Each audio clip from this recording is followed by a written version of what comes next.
Olá, começa agora o Pode Prazer, podcast onde o prazer é permitido. Eu sou Manisha Gaia, terapeuta corporal biotantra especializada em saúde da mulher. E eu sou Daniele Malini, psicoterapeuta corporal, mentora do projeto Biotantra especializada em traumas. Bom, hoje nós temos presenças ilustres aqui no nosso cenário, no nosso encontro gostoso. A gente sempre ficou eufórica quando tem visita, porque é muito divertido conhecer, né, novas coisas desse universo todo chamado sexualidade. E quando implica, a gente fala muito no Tantra sobre esse embelezamento da vida, sobre o papel da arte na nossa vida, do quanto prazer e criatividade está tudo junto. Então, é com muita alegria, né, que a gente chama aqui Baby e Garnet para falar um pouco sobre o universo drag e como essa arte está aqui em Jundiaí ganhando espaço, ganhando presença, ganhando brilho e ocupando os palcos da cidade. Sejam bem-vindos. Obrigada por receber a gente. Acho que eu vou me apresentar, né? Eu sou Baby the Drag. Eu sou uma dos diretores do coletivo Tô de Drag, que é o que a gente acha que é o primeiro coletivo drag de Jundiaí e região, porque tem pessoas que são de Jundiaí, mas também tem de Campo Limpo, tem de Várzea, tem de Cajamar também. E aí a gente juntou, né? A Garnet é um dos novos membros, que ela vai se apresentar também, para estudar, para preservar a arte drag em Jundiaí e na região também. Bom, eu sou a Garnet Dolores. Entrei recentemente no coletivo, mas já venho acompanhando já faz um tempo, né? Graças a Núbias, que também é uma das diretoras do coletivo, que teve uma importância para mim. Pouco a pouco a gente vai sabendo um pouco mais. E tô aí fazendo parte, agregando cada vez mais nesse coletivo que está sendo incrível, os projetos, as ideias, para Jundiaí, região que precisa de algo assim e está sendo incrível. E aí a gente pensa em drag e já pensa em algumas personas que a gente vê na classe artística, né? Baby do Brasil? Não, acho que a Você principal... falou Baby, lembrei da Baby do Brasil, né? Fala pra gente uns nomes que estão na mídia. Eu acho que a gente pode começar com a Pabllo Vittar, porque ela é a que estourou no Brasil. Eu não lembro quanto, mas foi uns 2015, 14, por aí. Acho que foi. 2016? Acho 14, que foi por aí. 16. Ela não lembro de onde ela é, mas ela começou, acho que no brega, ali, pop, brega, e agora ela passou ao RuPaul, assim, em número de seguidores, acho que de views no YouTube também. E a RuPaul é a maior drag do mundo. Foi ela que criou o RuPaul's Drag Race, que é o reality show de artistas drags lá dos Estados Unidos. E aí fez muito sucesso. E ela já vinha, né, fazendo drag há muito tempo, assim. Ela já era grande antes de ter o programa. A RuPaul, ela participava dos programas de televisão lá nos Estados Unidos. Tem foto dela com Nirvana, sabe? Ela já tava em tudo quanto é canto. E tem um meme dela que era tipo, qual que é o seu objetivo? E ela falava, é a dominação do mundo. E ela meio que conseguiu, porque o reality dela, agora ela tem as versões, tanto no Brasil, quanto nas Filipinas, no Reino Unido, na França, no Canadá, Itália. México. Ela realmente conseguiu acho que trazer a arte drag pro holofote, assim, no mundo inteiro. Porque se você for perguntar pra alguém sobre arte drag, ou é a Pabllo Vittar aqui no Brasil, ou então é a RuPaul's Drag Race.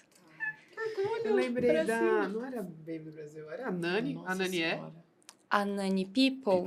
Eu não sei se ela é uma mulher trans ou se ela... Eu acho que ela é uma mulher trans. Ela é uma mulher trans e ela começou como drag. Ela conseguiu a fama, tudo indo no SBT e afins. Foi onde ela conseguiu trazer isso lá atrás no também. Brasil, você vai ver muito a arte drag no programa do Silvio Santos. Certo. Que tinha... como que era? Felipe... Era Felipe? Esqueci o nome. Mas tem uma... Assim, a história da arte drag, ela é muito diferente do que a gente conhece. No Brasil, é diferente do que a gente conhece de RuPaul's Drag Race. No Brasil, a gente começa com transformismo. Que eram as transformistas, né? Que elas escolhiam uma artista e era para imitar ela, se transformar o mais próximo possível dessas artistas.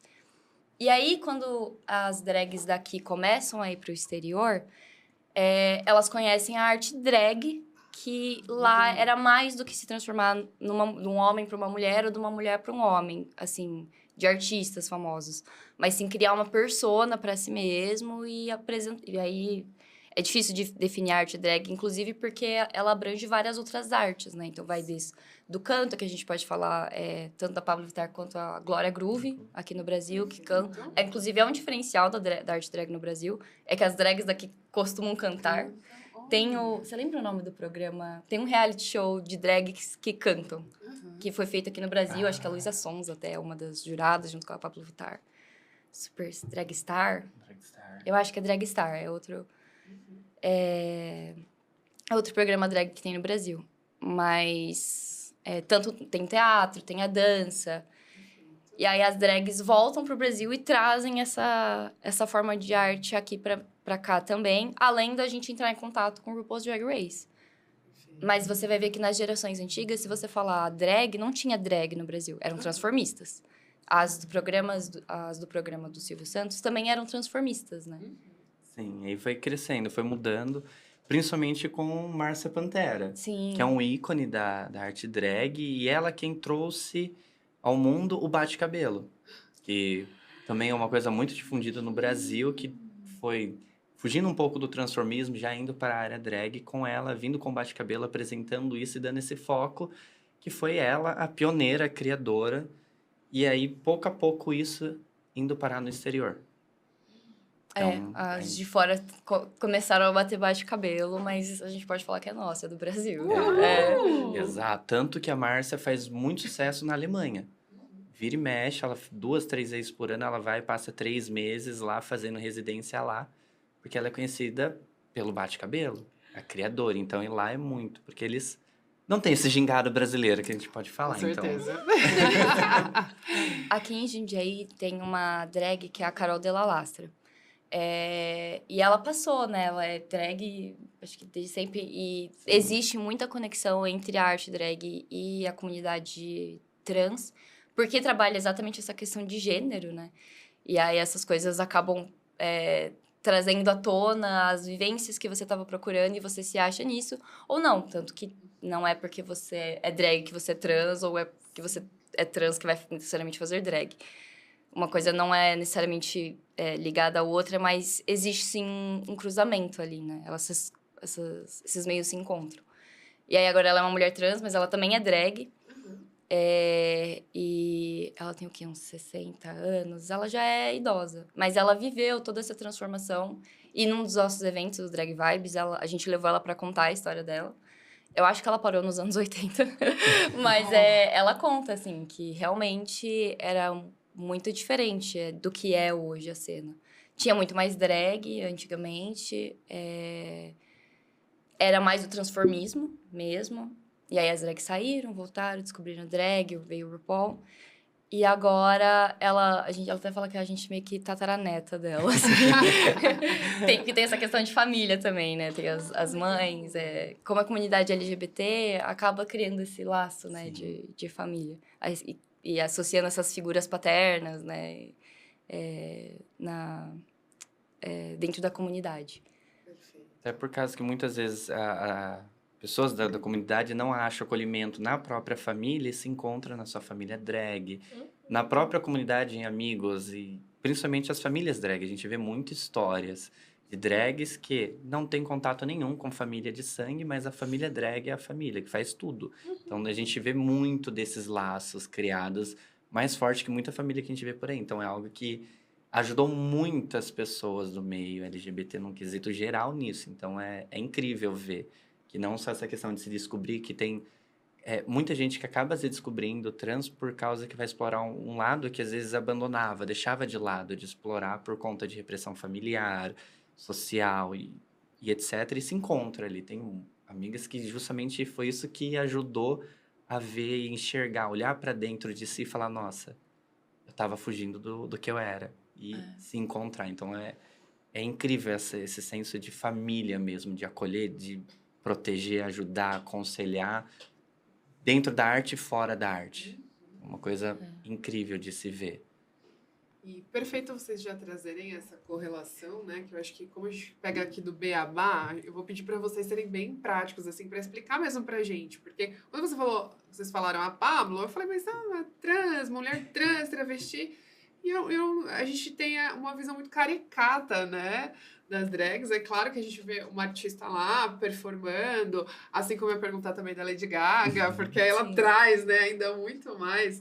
Então, qual que é a diferença se a gente for pegar uma mulher trans, de uma travesti e de uma drag, assim, que são... Pra todo mundo lá de fora é a mesma coisa, mas não é a mesma coisa. Então, é difícil definir a arte drag, assim. É até engraçado porque não tem muita literatura acadêmica falando sobre arte drag, porque é uma coisa muito recente, não tem muito interesse da academia de estudar também. Mas existem alguns artigos publicados. E é engraçado porque a arte drag ela é comparada com a palhaçaria, por exemplo. Porque você cria uma persona, você trabalha aquela persona de diversas formas, seja ela pelo teatro, né? E aí as coisas vão se expandindo ali a partir disso, mas o conceito da persona existem nos dois. Porque Baby é Nádia?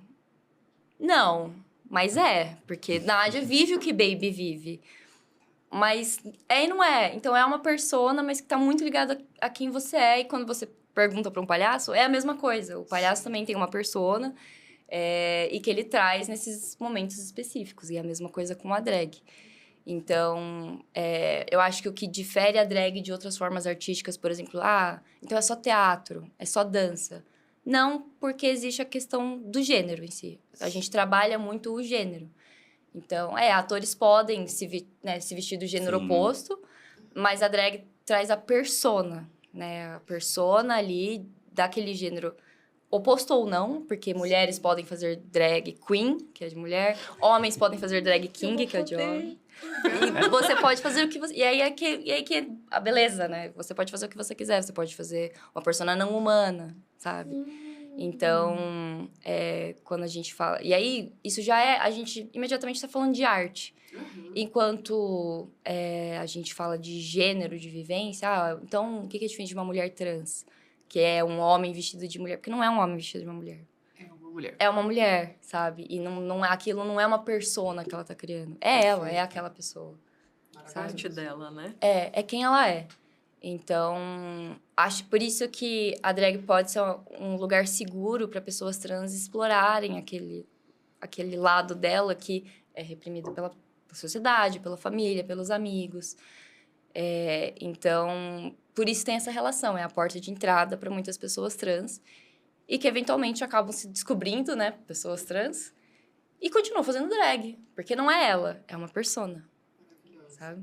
E a persona, quando sendo mais clara ainda para as pessoas, é a criação de um desenvolvimento de uma identidade que tem um conjunto de características bem profundas, né? Sim. Então, que nem você falou, não é só imitar alguém, não ela sente de um jeito, ela fala de um jeito, ela se pinta, se monta, que mais vocês podem dizer? Quase um CPF a mais que a gente tem, porque a gente vai dando personalidade, às vezes até no modo de falar muda, né? O Douglas fala assim, você vai ver a Garant, ela fala uma coisa mais calma, mais sensual, então você vai criando toda uma construção ali da sua persona, explorando às vezes um lado que a gente deixa de lado, que no caso eu sou um homem cis, eu exploro o meu lado mais feminino, que a sociedade impõe pra gente não explorar, no meu caso, por exemplo. Então, você vai criando, vai dando personalidade, jeito de andar, jeito de falar, como se impõe, cabelo. Então, você cria todo, é quase como a construção de um personagem dentro de uma novela, em que o personagem tá vivendo, né? Quase uma Nazaré, você vai criando a personagem ali, mas é oposto de você. Tem traços seus ali, mas conversa com a sua personalidade que você cresceu e essa vem que você foi crescendo e criando, desenvolvendo, criando bordões, trejeitos. Então, tem pequenos traços seus, mas é oposto seu muitas vezes. Então, difere bastante.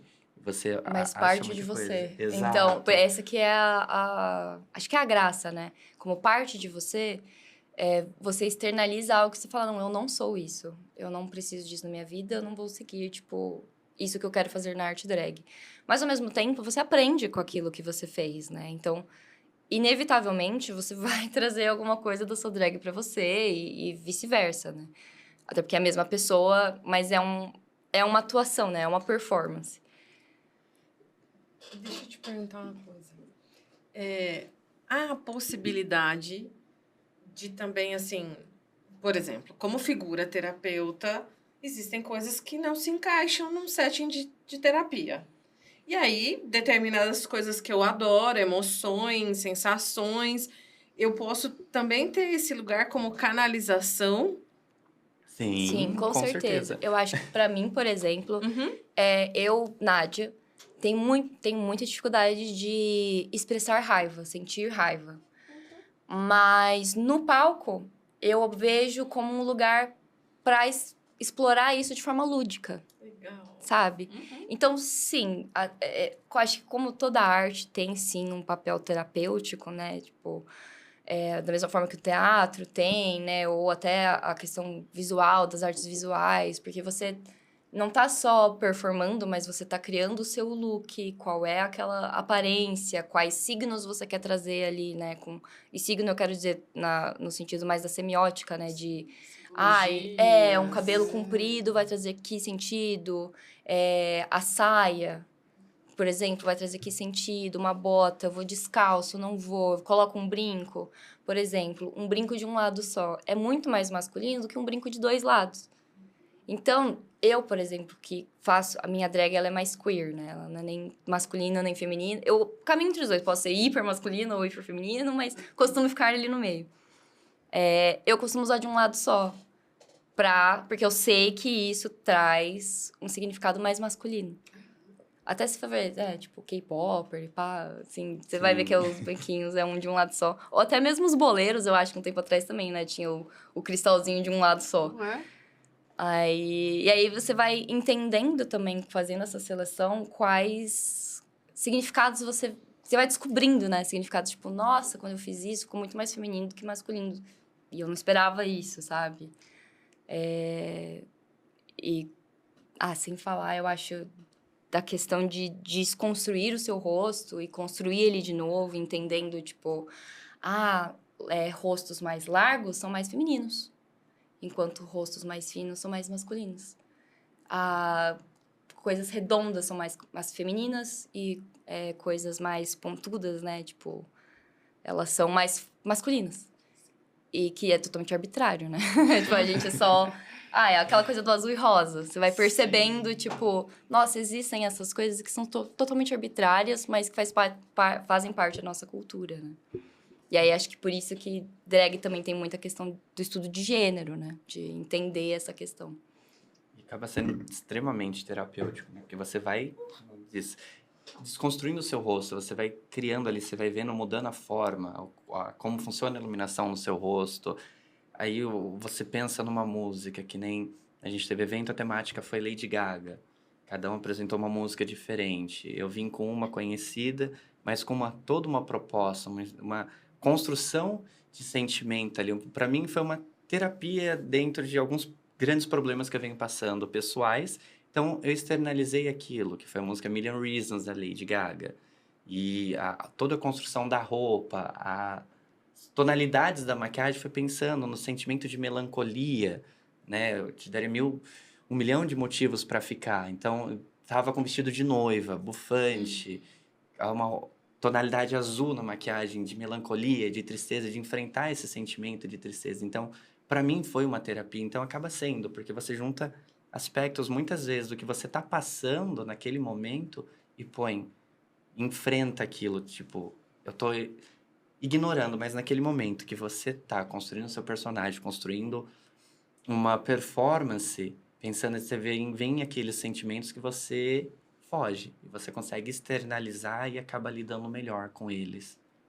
Então, é extremamente terapêutico. Para mim, principalmente. É lindo ouvir isso. É absurdamente lindo. Porque torna um lugar de consciência. Sim. O que todo mundo às vezes fala, hoje eu vou vestir marrom, sei lá, azul.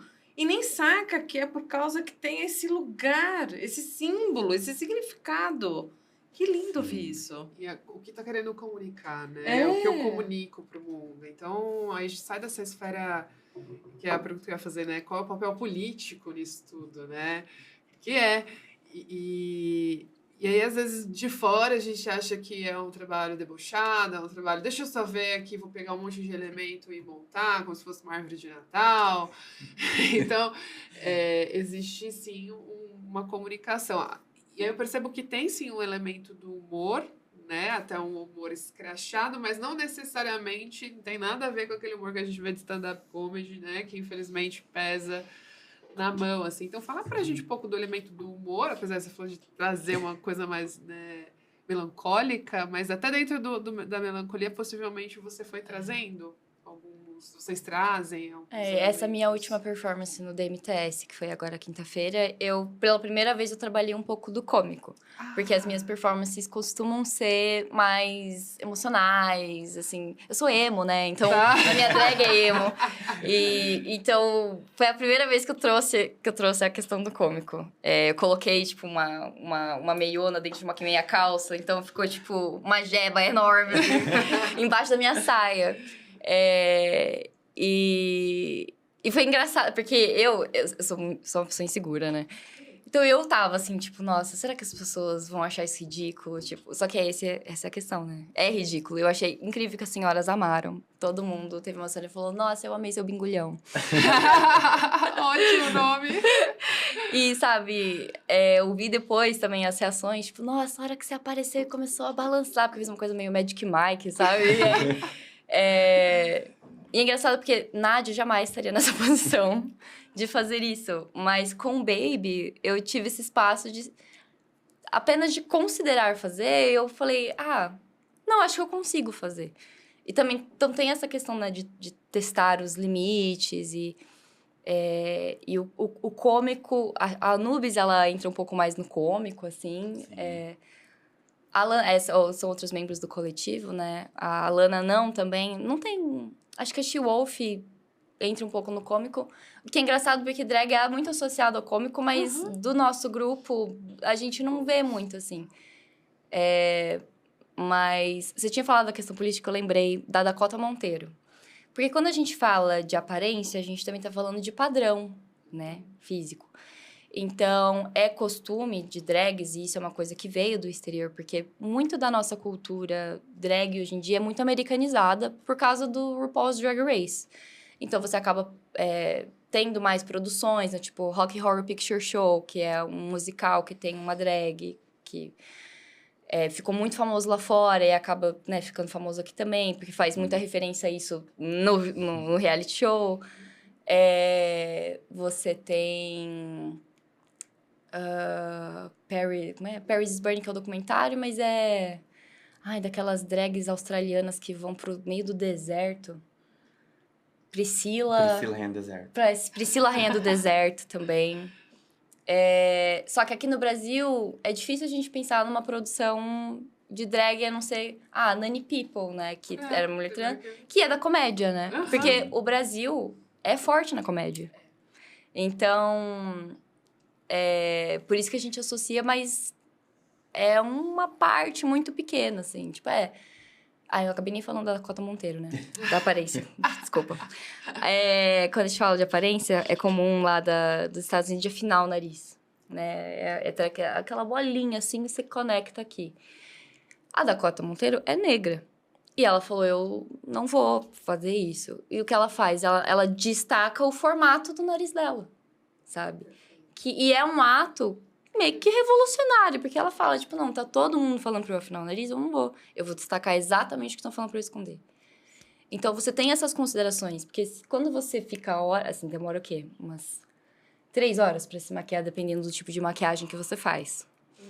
Porque você tá tirando tudo e reconstruindo. Então, você começa a ver coisas que talvez você não goste no seu rosto. Sabe? Coisas que você gostaria de mudar, e aí você acha um jeito de mudar. Porque é luz e sombra. Então, eu queria um nariz mais fino. Eu vou afinar.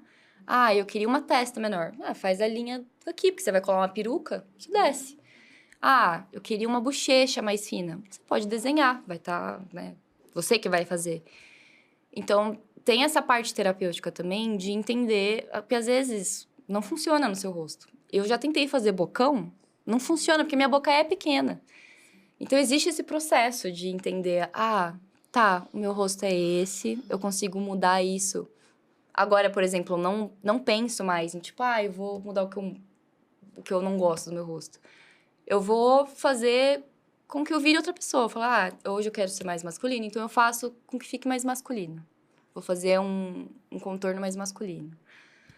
Um olho maior, um olho menor. Então, para de ser também uma máscara que você... Acho que começa muito uma máscara pra todo mundo, assim, de... Não, essa é a minha melhor versão, é a hora que, tipo, nada me para. A Anubis fala muito isso, assim, que a Anubis é a heroína da Ana Clara, sabe? Mas que é a graça também que as coisas vão se adaptando, né? Desde quando você faz drag?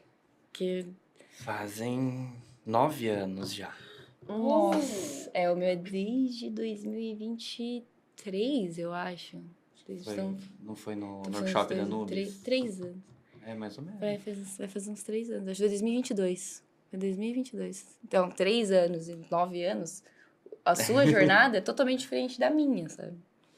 A gente vai descobrindo muita coisa. Essa parte da comédia, já explorei também, mas cada fase vai de acordo com como que tá os meus humores, as minhas emoções. Então, acaba refletindo bastante. Falando de comédia, você mencionou a Dakota, eu lembrei da Silvete Montilla também. Sim. E acho que, cada vez mais, acho que essa parte da comédia tá ficando mais pra velha guarda. A gente vê pouca hoje em dia, né? Tá tendo um pouco mais agora com a Gongada Drag. Que tá sendo incrível, tá trazendo essa cultura ainda assim, aos poucos. Que é americana. Que é extremamente americanizada, mas trazendo aos poucos, porque às vezes a gente não tá preparado pro nível. Eu já fui em 2 edições do Gongada, e assim, é um nível ácido, extremamente. Então assim, são coisas que facilmente, dependendo da pessoa que assistir, rola um processo ali tranquilamente. Então, e é isso que eu percebo em relação a comédia, assim, que eu estudei acho que em 2012, 2013, do Clown, que eu ia fazer um TCC a respeito. Quando você trouxe o Clown, pra mim, tipo, abriu a caixa, assim. E justamente a importância de um humor que seja tão refinado e não caia no banal, né? Justamente porque, apesar de trazer uma coisa um pouco caricata, quando brinca com os gêneros e traz alguns que eles falam exageros, ou tira, até o tirar demais é um exagero, né? Mas para não cair naquilo que a gente vem construindo em termos de políticas de gênero, essas discussões saudáveis do que se pode e o que não pode, o racismo, entre outras coisas. Mas, ao mesmo tempo, como é difícil encontrar esse espaço no humor que seja refinado, que ele consiga trazer isso sem fortalecer do lado de fora coisas que não são legais. Então, por exemplo, quando eu penso no carnaval, por um lado, eu acho muito bom quando a gente discute sobre os homens não chegar e não estereotipar o feminino e vestir-se de mulher para poder fortalecer violências de gênero. Mas eu acho lindo, assim, que nem no último que um amigo foi e comprou um tutu. E foi de tutu rosa, assim. E ele, homem, cis, hétero, pá, né? E eu falo, caralho, é a única oportunidade que ele tem no ano de ser o que ele quer ser, assim, de vestir um tutu. E não foi de uma maneira pejorativa em relação ao feminino. Não, eu quero vestir isso aqui. Vestiu de Branca de Neve, vestiu...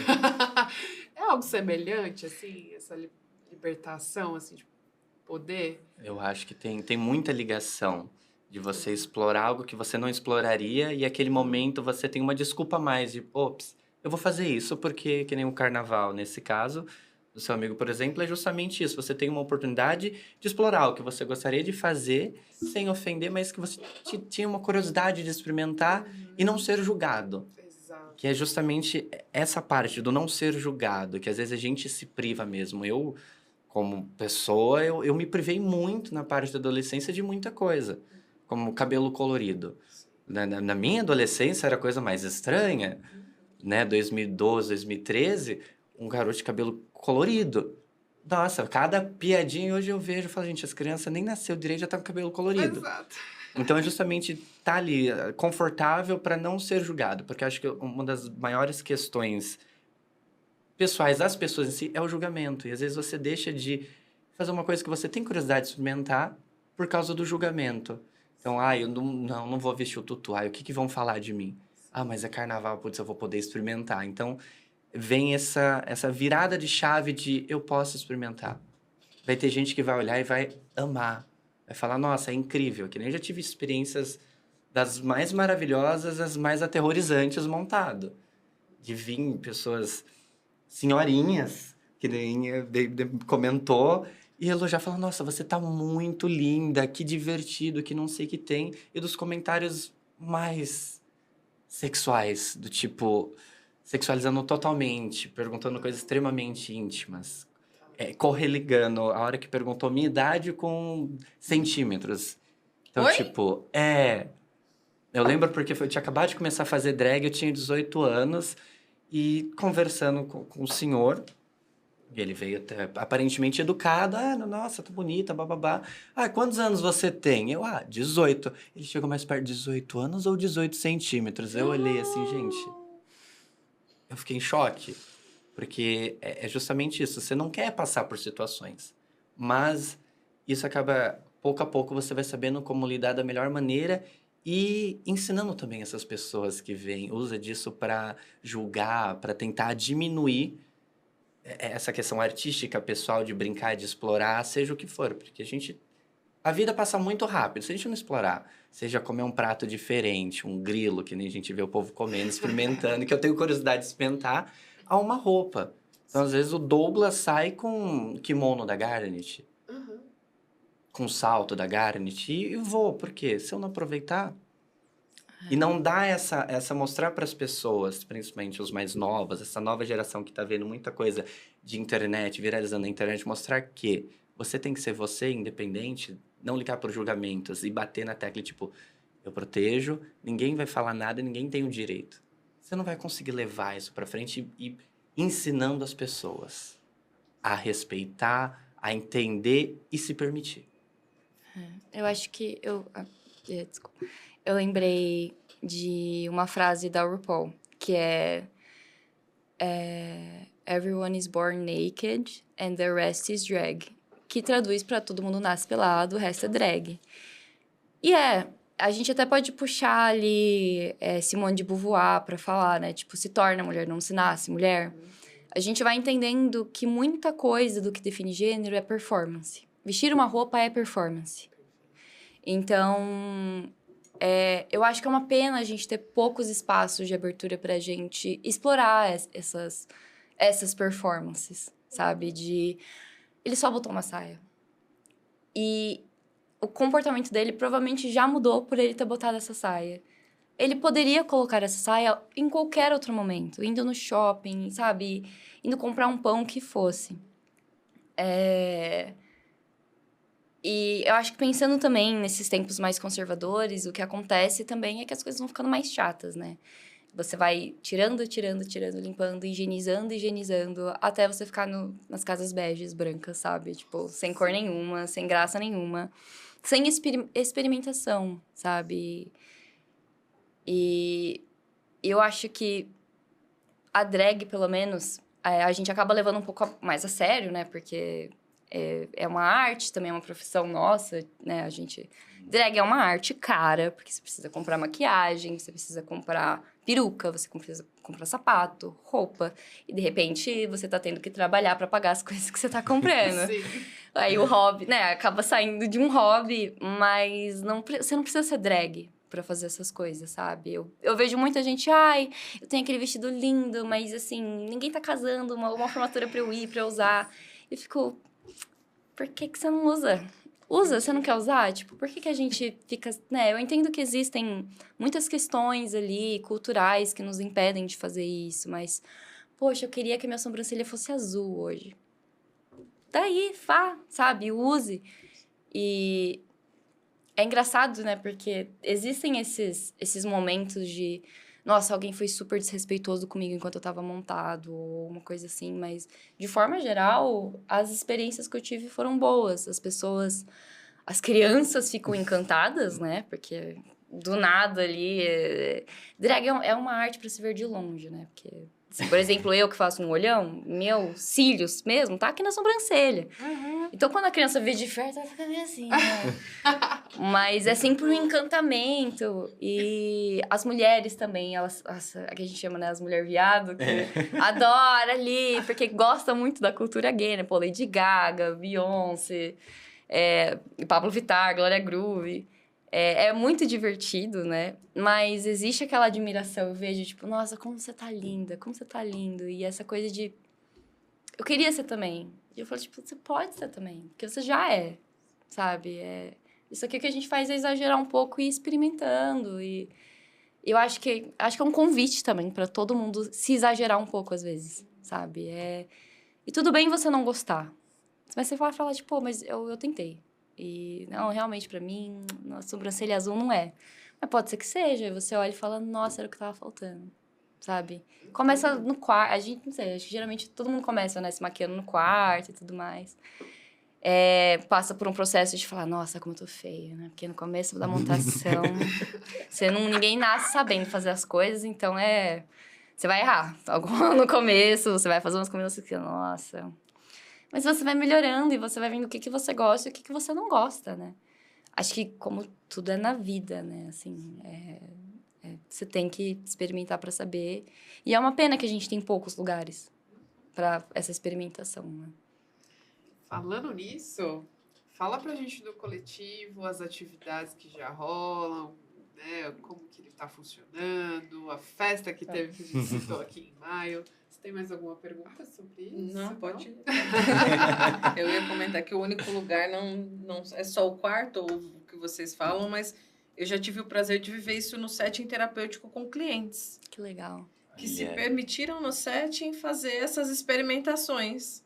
E foi absurdamente lindo.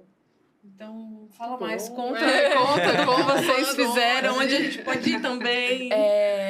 Bom, o coletivo, ele surgiu em 2022, nessa oficina que a gente se conheceu. Eu, a Lana, Baby the Drag, a Lana Skin, a Nubis Blackwood, She Wolf, Moonshine e Haneli Z. 5 pessoas. A gente falou, vamos fazer um evento nosso e a partir disso criar um coletivo. Porque em Jundiaí não tem palco pra gente, né? Então, a gente tá querendo um palco, vamos criar o nosso. Aí fizemos um evento, deu tudo certo. A Haneli seguiu como DJ, então ela saiu do coletivo, porque não bate, né, as atividades. E aí a gente continuou, conseguimos, mas a gente não tava dando conta, né, de fazer tudo o que a gente quer fazer. Então, a gente faz essa festa pra gente conseguir apresentar, né, que é o Drag Vibes. Existe também o Baile das Gayrotas, que é um rolê drag de palco aberto. Só que aí também acontece de vez em quando, né? A gente tava querendo fazer uma festa por ano, pelo menos, sabe? E aí a gente viu que deu certo fazer a festa. A gente também performou no Sesc, junto com o Baile das Gayrotas. A gente viu que tinha recepção, tinha bastante gente lá que curtiu. A Anubis oferece uma oficina, geralmente no mês de setembro, porque é o mês da diversidade aqui em Jundiaí. Então, é uma das oportunidades que você tem, né, para entrar mais em contato com essa arte. Indo nos nossos eventos, né, tipo, acompanhando o coletivo Tô de Drag no Instagram. Ótimo. A gente, por exemplo, teve essa festa, né, na quinta-feira, que foi o Drag Me to the Sunset, que não é oficialmente do coletivo, mas é a Anubis que produziu, então todo mundo que participou é do coletivo. Então, meio que é do coletivo. Agora, no dia 10, esse sábado, antes do Dia das Mães, vai ter uma sessão de modelo vivo para desenhar drag. Então, a gente está expandindo para além das performances, sabe? Mostrar que drag ela pode estar em várias formas de arte. Falando da palhaçaria, eu tô querendo fazer, junto com o Paulo, que é um palhaço da cidade, fazer o Clowns and Queens. Fazer um evento de palhaçaria com drag. Então, a gente, agora com os novos membros, tipo, estamos planejando também uma oficina para ensinar a coreografia da Lady Gaga, do Abracadabra. E sempre a gente tenta fazer num preço acessível ou de graça, né? De forma geral, a gente consegue, Agora teve esse evento, né, que foi com Tequila Café, no Beco Fino. Mas é por projetos de... Não, projeto de extensão, não. Por editais e leis de incentivo à arte. No ano passado, o coletivo conseguiu fazer um evento de grande porte pela Lei Paulo Gustavo, lá em Campo Limpo, na ex-Praça da Bíblia. E foi, tipo, o primeiro evento LGBT da cidade e foi bizarro o quanto impactou, assim, as pessoas LGBT da cidade que foram. Elas já estavam, tipo, nossa, vamos fazer uma parada LGBT em Campo Limpo. E a gente tava, tipo, meu Deus, foi só um show que a gente conseguiu fazer. E é bizarro, né, o impacto que... Fala só um show e olha... Foi incrível. Né? E aí... a gente tem crescido bastante como coletivo, assim, bem rápido, né? Foi em 2023 mesmo que a gente fez o nosso primeiro evento. E agora a gente passou de inicial 5, depois 4 e agora 12. Tem 11, umas 11, 12 pessoas no coletivo. Então, vem muita coisa drag por aí. A gente tem o nosso manifesto, que quem estiver ouvindo pode dar uma olhada lá no nosso Instagram, vai ter o link lá na bio. Que a gente fala exatamente como... o papel do coletivo, a gente reconhece, né, a nossa importância dentro da comunidade LGBT, mas somos só pessoas que estão querendo fazer essa arte, sabe? Dentro de um sistema, não só um sistema, mas uma cidade que não tem espaço pra gente, né? Não tem incentivo e não valoriza essa arte. Então, a gente... é um rolê independente, que a gente dá o nosso melhor e que... quer preservar uma forma de arte dentro da cidade, porque tinha muita drag em Jundiaí. Geralmente, acho que a arte drag, ela tá mais nas casas de show, casas noturnas, na balada. E no coletivo, a gente tenta mudar um pouco isso. Então, a gente tem que fazer uns rolês de tarde, sabe? Até porque não tem vida noturna em Jundiaí, né? Então, não tem nem... É difícil. E criar essa, né? Primeiro, acho que educar a população e falar, estamos aqui, existimos, e a gente sabe que não é algo que todo mundo conhece, né? Que a gente precisa, assim, educar e mostrar que é para todo mundo, é para LGBT, é para hétero, é para criança, é para idosos, todo mundo se diverte no final. E isso traz até um gancho também nessas ideias do coletivo. Antes do coletivo, eu já estava idealizando um evento justamente para fomentar exatamente isso, desmistificar. Porque ainda tem muito preconceito em cima do que é arte drag, do que é o meio LGBT como um todo. Então, eu já até estava conversando com a Nubis de um evento, como esses eventos geeks que nós temos para ir, como Estação Geek, que é um evento que eu sou co-organizador junto com a Taz, que traz esses eventos com palestras, com dubladores, com várias coisas do nicho artístico, num quesito geral, feirinhas, e justamente trazer essa ideia de evento para o meio LGBT para desmistificar, mostrar que é acessível para criança ao idoso, e mostrar, tipo, muito preconceito de, é de tal forma, não é assim. Né? A comunidade... Não é só assim, né? Exato. As pessoas LGBTs não estão só na boate, estão em todos os nichos, seja te fazendo um doce, trabalhando com doce, trabalhando com desenho, com todos esses nichos. Então, mostrar que está ali o tempo todo ao seu redor, você só não vê porque você não quer. E desmistificar isso, mostrar, tem ator, tem dublador, tem escritor, tem cantor, menos conhecido, mas que agrega muito isso e trazer isso para a cidade que a gente precisa, para justamente trazer visibilidade, desmistificar e não deixar isso preso, monopolizar isso em São Paulo. Mostrar que aqui tem.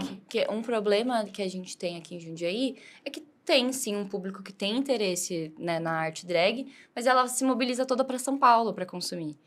Então, é difícil a gente competir com os rolês de São Paulo, porque a gente não tem a grana que eles têm, o tempo de experiência que eles têm.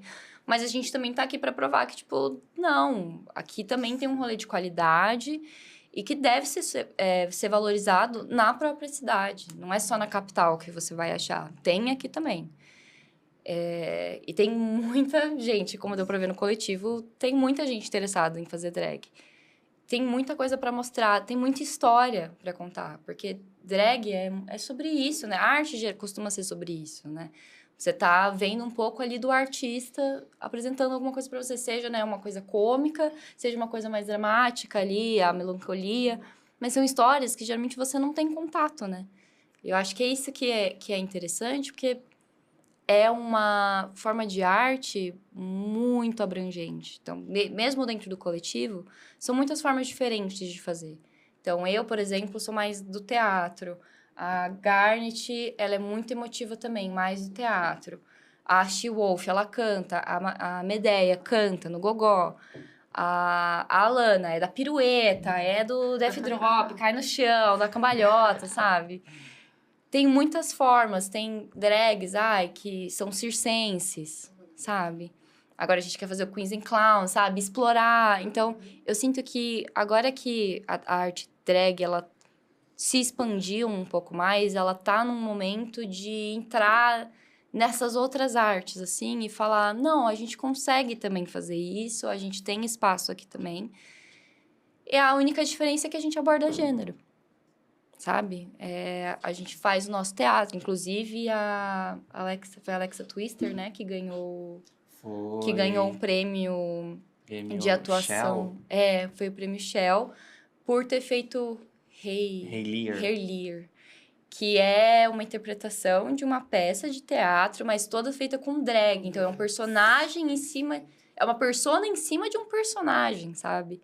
Então, também, já tá ganhando prêmio na área do teatro.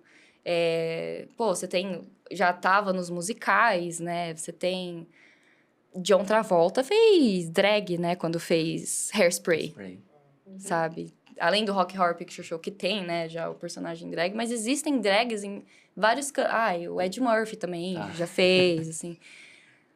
Robin Williams, acho que também fez a Babá lá, eu acho, também. O Pica-Pau já foi drag, ele adora esse Perna longa. O nosso primeiro evento a gente tava falando, né? Porque geralmente no nosso evento do Drag Vibes a gente faz uma roda de conversa, exatamente para trazer essa parte educativa, né? E aí, a gente tava falando, e aí, quem que vocês lembram que é drag? Na hora alguém falou, nossa, o Pica-Pau também já foi drag, né? Tipo, e aí, como você começa a buscar essas referências, você vê que você cresceu com referências drag. Você não sabia o nome, né? Perfeito. Falando em nome, eu vou aproveitar e pedir para vocês deixarem o Instagram de vocês, além do coletivo de drag, que a gente vai deixar aqui embaixo, né? Como encontrar o trabalho de vocês. Infelizmente, a gente vai ter que cortar essa conversa, porque dá vontade de ficar ouvindo muito. Nossa, dá pra falar horas de arte drag. Fácil. Mas aí o pessoal começa a seguir vocês, já entender a agenda de vocês, quais são os trabalhos, contem pra eles. Vocês podem me achar no Instagram, no @babythedrag, com um underline. Então, é baby, B-A-B-Y, T-H-E-D-R-A-G, underline. Ótimo. E o meu é Garnet.Dolores Dias. Garnet com Com T mudo. Igual Steven Universo, não tem diferença. A referência é a mesma. Então tá lá no Insta, fácil, pra conhecer mais dessa parafernália, que é a Garnet. E também uma coisa que não tem só a Garnet, né? Tem o Edward de Dolores. Que tem a parte o Drag King, que eu faço também, exploro os dois lados, que foi que surgiu na pandemia. Então, é bem legal. Tem algumas coisinhas lá, algumas performances, para ter essa ideia dessa variedade que a gente brinca bastante. Tô muito, muito, muito grata por terem aceitado o convite, né? A gente Muito que obrigada. agradece por ter Baita convidado. aula, né? Então, galera, esse foi o Pod Prazer. Quem gostou, curta, compartilhe, né? Manda para todo mundo. Quanto mais informação sobre tudo que envolve, né, essa desconstrução do que nos disseram sobre quem a gente deve ser, também tem a ver com sexualidade, né? E com prazer de viver com livre, prazer, né? não é? Esse foi o Pod Prazer, podcast onde prazer é permitido.